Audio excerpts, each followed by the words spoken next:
My opinions on me being banned from Spain and all the Spanish islands. Man, if I don't stop this, I'm going to be in and out of jail my whole life, bro. Fuck me, she was more gangster than anybody, my dad in Spain. There's whole stories on her. My dad is not even allowed to leave the country, go anywhere. The only place he can go is like Guernsey or Jersey or something. Went over to watch a football game in France and was taken back to jail. And you do the crime, you do the fucking time, you got to face the implications, haven't you? Fall into that fucking same bullshit trap that I did, because nothing good comes out of it. I actually got sentenced to 2 years, and my lawyer said to me, handed my passport back, and he goes, take this passport and you never come back to Spain again. And I never fucking did. First of all, I'd like to apologize to the Spanish authorities, because I haven't got many regrets in this world, and I don't think it's good to have regrets, but if there's one thing I regret, and I will to the day I die, and that was breaking the law and allowing myself to be manipulated into breaking the law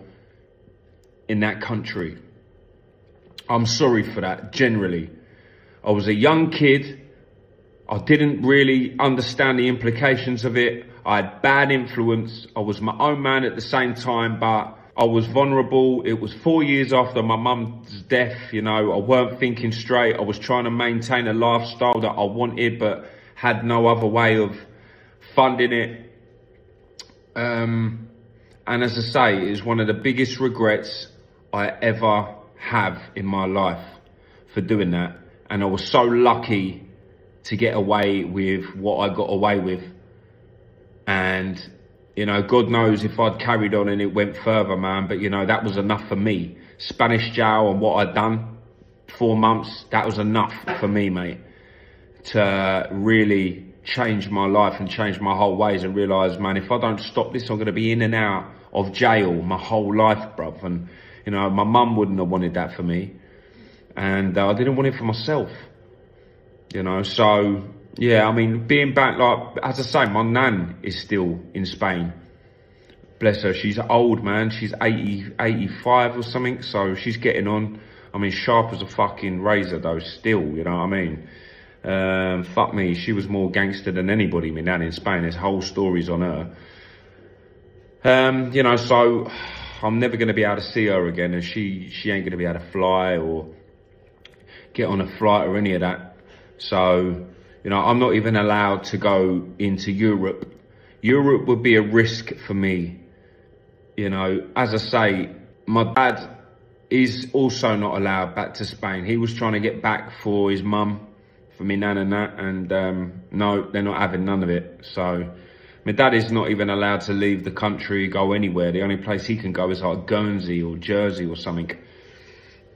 He was trying to get over to Gibraltar, but they weren't even having that, even though it's English owned. So yeah, man, it's one of my biggest regrets, you know, because as I say, I've got friends over there. I've even got land over there that we own. We got a beautiful plot of land, can't even go and visit it. There's probably squatters already fucking took it. You know, 100 grand's worth of land there, a quarter of an acre on a beautiful plot, mate. It is like out there, it is, it's like Hollywood Hills on this beautiful urbanisation. It's lovely. So, yeah, man, as I say, I would do anything to be able to go back there. And I was hoping the statute of limitations after 10 years, man, but it's just too risky. It's too risky. You know, a friend of a friend got some charges in Spain. He got back on his brother's passport, went over to watch a football game in France and was taken back to jail. And I think he's back now, man, but it's just, look, as easy as that. Everything's too connected. So this is why I just come out of Europe, come to Thailand, and, you know, I do miss Europe. I miss being able to just go to France and go skiing and shit. You know, I've got friends all around Europe. So it's a shame. It's a shame, but at the end of the world, man, you do the crime, you do the fucking time, you got to face the implications, haven't you? You know, so, as I say, I got off lightly, and if that's, you know, the most that can happen now is not go to their country, then, mate, I'm a lucky motherfucker, because I can still come to places like Thailand. But listen, it's my biggest regret. I don't fucking you know, suggest anybody goes down that road at all. It don't lead to nothing, bro. It don't lead to nothing. No greatness, nothing. There's no gangster still out there that is really still wealthy and can live to tell the tale. You know,